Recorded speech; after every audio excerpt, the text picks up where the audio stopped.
Good morning, everyone. Welcome to Prime Sports on Hashtag. I am Muftar Nabila Abdullah. Delves straight into what transpired yesterday at Wilfred Osei Palmer's policy document launch. He says it's not a manifesto, but it's rather a policy document. It's something he wants to do for Ghana football, and he will call on Congress to accept it to become the working document of the Ghana Football Association. And after that, there were questions regarding how he's going to restore the image of the Ghana Football Association. If you look at the damage to our very image as an entity, it's bigger than what all of us are thinking. It's not going to change in a day. It's not going to change in a day. When we are able to put in place proper structures at the FA that are functional to the extent that when you come to the FA and we say that this is the marketing and sponsorship committee, they will be approaching business houses. I don't have to go as an FA president, and through appointments you will be able to have capable men in terms of the human resource base to back you. I happened to meet Abbey Butler, Mr. Exco, and what he told me was that, young man, in our days, when I took over, our image was also badly affected. Or what we did was that every meeting that we attended, we were formally dressed. I brought on board people of substance, and listen to me well. It doesn't matter your political coloration. It doesn't matter where you are. When we find substance in you as somebody who can assist us to develop the FA, we'll bring you on board. We have got, if you look at the Executive Council now, those who are competing, we have got capable men competing for the slot at the Executive Council level. Why did you fall on all of them? It's not winner takes all, but it's about who can function at a certain level to bear value to the operations of the FA. That is key. So it's not job for the boys, it's about the ability to deliver at a certain level. And together, we should all accept the fact that there will be the need for the FA to embark on what we call image enhancing drive. We are cautious as to what is said about us. At the end of our Congress, what stops the FA from publishing its account on the website? Transparency is what we are talking of. What stops us from publishing it in the dailies? Transparency and accountability is what we are talking of. So it's what we do at the FA that will begin to change the concept. You cannot force it down the throat of Ghanaians. That's the way, surest way to go. Now let's move on now and listen more on Wilfred Osei Palmer, who was talking about why they did not explore these lofty ideas they've got for Ghana football. Understand how to deal or fix the issues. If you are an alien to the issues, you will get to a point and you are even confused as to where to touch and where not to touch. That is why we need an experienced person who has been part of the system to fix the issues. Let me tell you this. People tend to behave in a manner as if the past administration did nothing in terms of football development. No.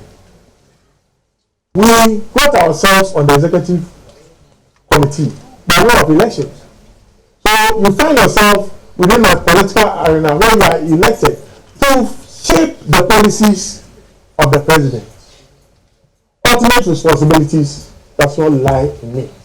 Ultimate decisions does not lie in me. So were my other executive committee members.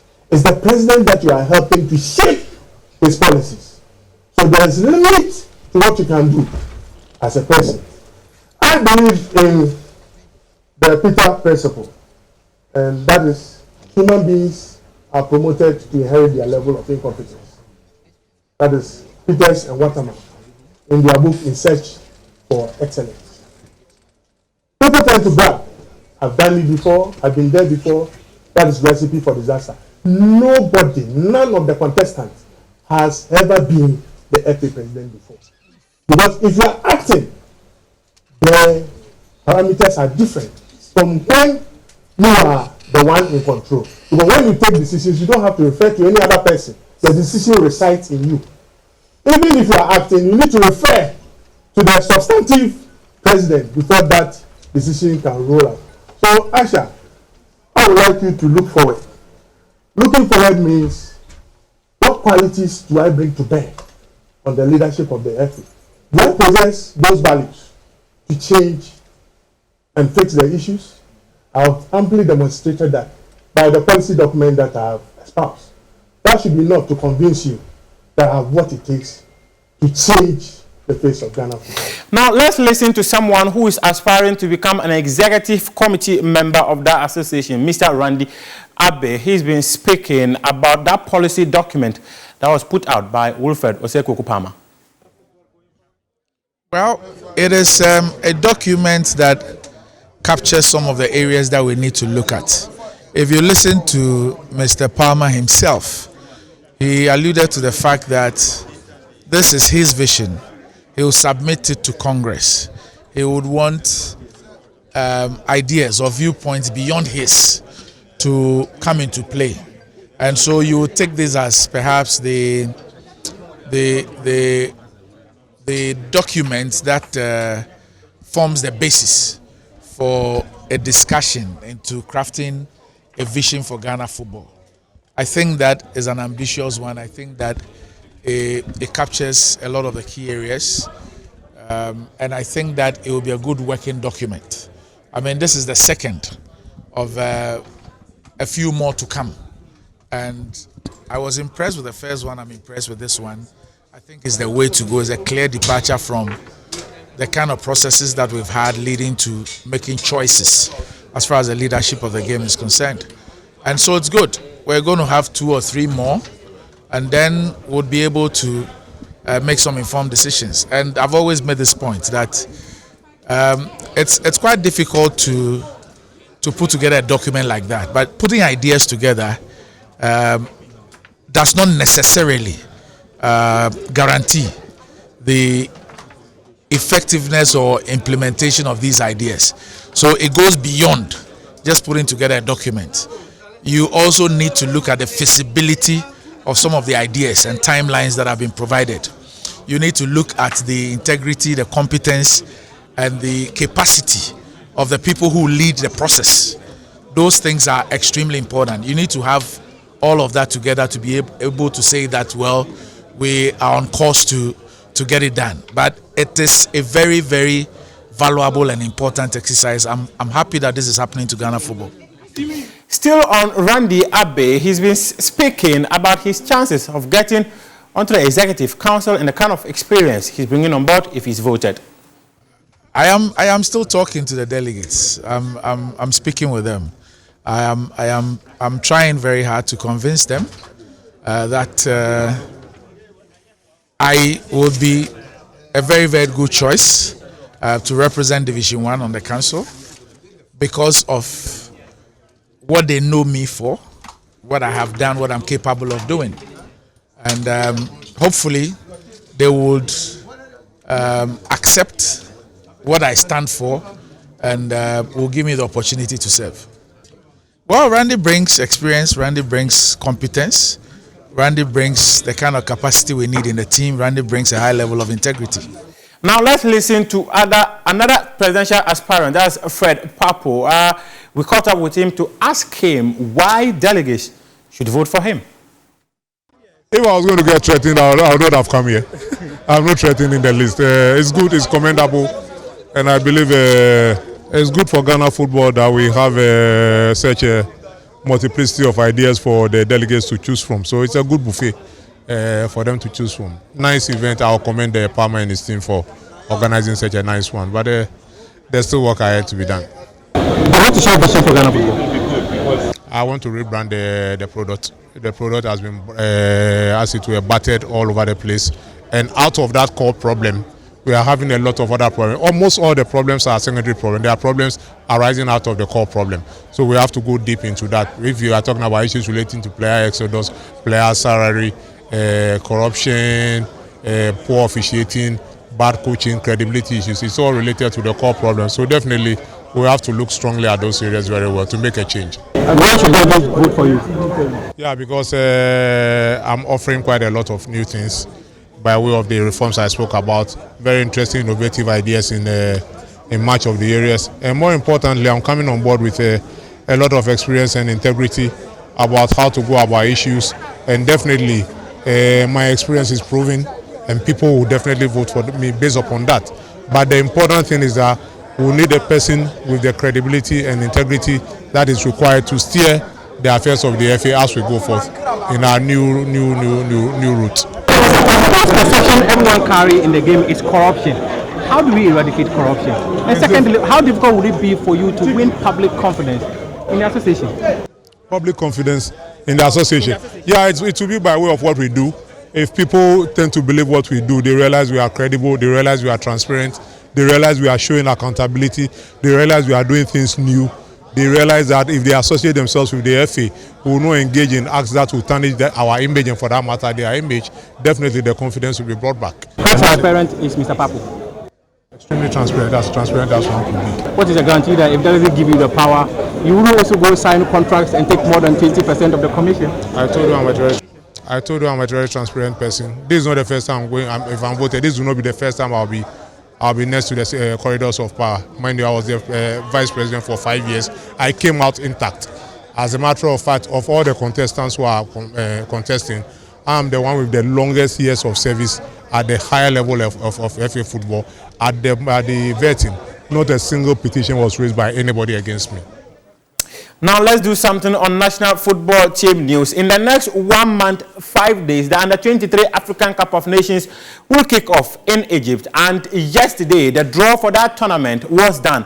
And Ghana has been pitted alongside host nation Egypt, Mali, and Cameroon for the tournament that is going to start on the 8th of November to 22nd of November 2019. The Black Meteors, they are qualified to the tournament courtesy of a 1-0 victory over Algeria in Algiers 3 weeks ago, stand a chance of qualifying to Tokyo 2020 Olympics should they qualify to make it to the semi-final or even place third in this tournament. The Black Meteors is arguably one of the best sides in the continent, and Coach Ibrahim Tanko is seeking to qualify Ghana to the tournament for the first time in 14 years. The last time Ghana participated in the Under-23 part of the Olympic Games, it was in 2004, and that team was led by Yusuf Chipsa with the likes of Emmanuel Adokwe Papo, Stephen Appiah and co. has been part of that team. And now Ibrahim Tanko is seeking to end that failure to be part of the Olympic Games for the first time in 14 years. The Black Meteors qualified to the tournament after a 2-1 aggregate victory over Algeria. They will open their campaign against Cameroon on November 8, 2019. Now, let's listen to the coach of that team, who is Ibrahim Tanko. We asked him what his thoughts are on the draw. Thank you very much. It's a very tough group and very attractive as well. You have Egypt as a host nation with all the support that they are going to have. You have Mali, who are currently one of the best youth team in Africa. You have Cameroon, who are also doing well, and you have Ghana, who are always a powerhouse when it comes to African football. So I think the group is very, very tough and very good. But I mean, this is a tournament of 8 teams. The other teams are also doing well because they all play the qualifiers to be here. So let's wait and see what will happen on the 8th of November. Yeah, in every tournament, the first game is very important, how you approach it, and the results you are going to have, and it's going to give you, the confidence to carry on the tournament. And we are going to approach the games one after the other.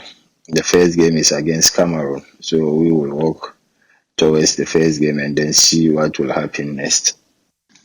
I'm sure when you go to other 3 countries, they are saying the same thing. Yesterday after the draw, the Egyptian media interviewed me and they were saying the same thing. They have a very, very tough group. When you go to Mali or Cameroon, they are going to say the same thing. So let's just prepare very well, and I'm sure if you want to go to Olympics or if you want to win the cup, you have to, win against any team that comes on your way. So this is what we are going to work on. The first game is very important. As I said, we are going to do our best and have a very good resource from the beginning so that the tournament will go smooth for us. Now let's do something on